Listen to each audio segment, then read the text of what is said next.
Bismillahirrahmanirrahim. Assalamualaikum warahmatullahi wabarakatuh. Alhamdulillah, wassalatu wassalamu ala rasulillah wa ala alihi wa sahbihi wa man walah wa ba'd.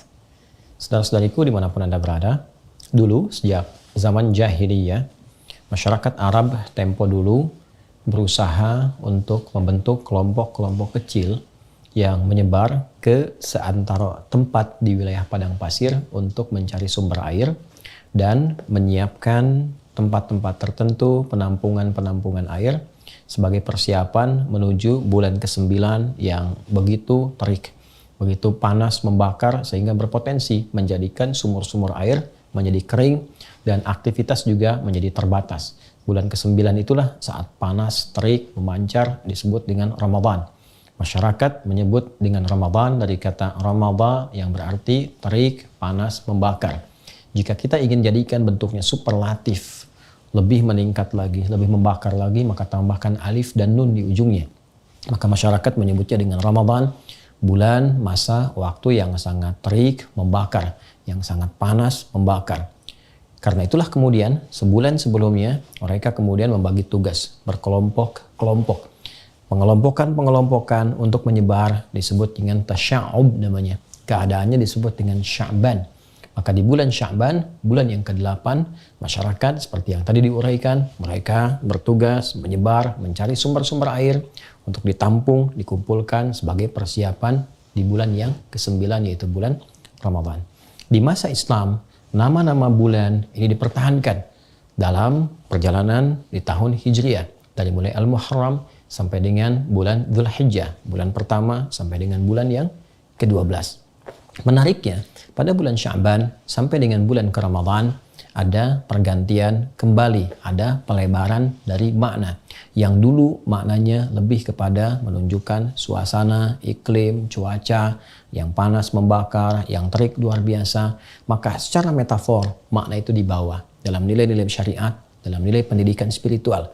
Orang-orang yang saat Ramadan mau meningkatkan amalnya, membangun ketaatan, meninggalkan maksiat, bertobat dia kepada Allah, maka Ramadan akan memberikan panas, terik, membakar dosa-dosanya, menggugurkan kesalahan-kesalahannya, mendekatkan diri kepada Allah Subhanahu wa Ta'ala dengan taqarrub yang sangat indah sehingga berpeluang diterima amal, diberikan kemuliaan, dan mungkin juga bisa berpotensi wafat dalam keadaan husnul khatimah dan kembali menjadi hamba yang saleh.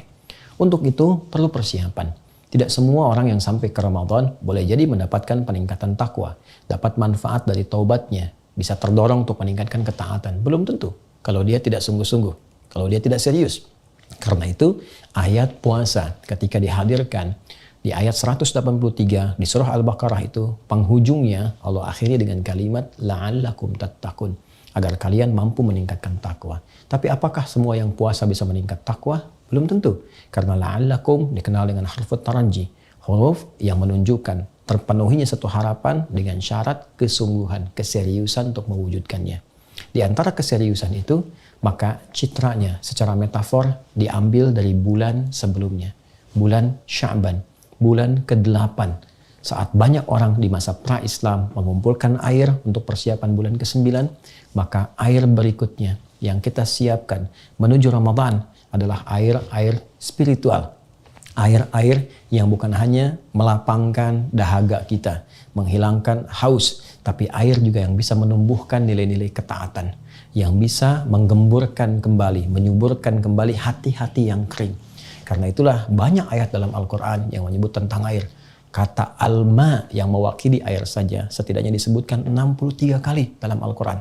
Ada yang menunjukkan turunnya air dari langit berupa hujan. Wa anzalna minas sama'i ma'a. Kami turunkan dengan keagunganku, kata Allah Subhanahu wa Ta'ala, dari langit air, berarti hujan. Khuliqa mim ma'in dafiq. Ada yang kedua, menunjuk kepada asal mula manusia yang tercipta juga dari air yang terpancar. Pun demikian, sumber kehidupan pun juga pusatnya bermula dari air. Sumbernya sangat sekali terpusat kepada air. Wa ja'alna minal ma'i kulla syai'in hayyin, kami jadikan dari segala yang hidup itu sangat bergantung kepada air. Demikian kata Al-Quran. Karena itulah kemudian ada juga metafor-metafor yang mengkiaskan, menganalogikan turunnya air dari langit yang bermanfaat, menggemburkan, menyemburkan tanah-tanah yang kering, hadir tanaman, hadir bebuahan, bisa dikonsumsi. Pun demikian, wahyu seperti air yang turun dari langit.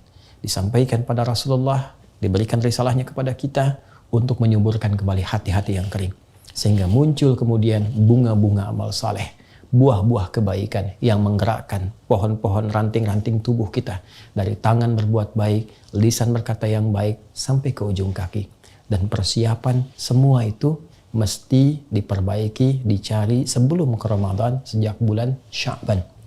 Seperti orang dulu banyak mencari air, maka seharusnya yang terjadi orang sekarang banyak mencari air-air spiritual supaya menjadi kebiasaan saat sampai di bulan Ramadan yang berpotensi menggugurkan dosa, membakar semua kesalahan-kesalahan. Kalau tidak dimulai dari Sya'ban, tidak mudah untuk menjalani Ramadan. Karena itu, mari manfaatkan bulan Sya'ban ini dan telah masuk kita di awalnya untuk mengumpulkan banyak air spiritual, berlatih ibadah, meningkatkan ketaatan sehingga nanti mampu terbiasa saat masuk bulan Ramadan.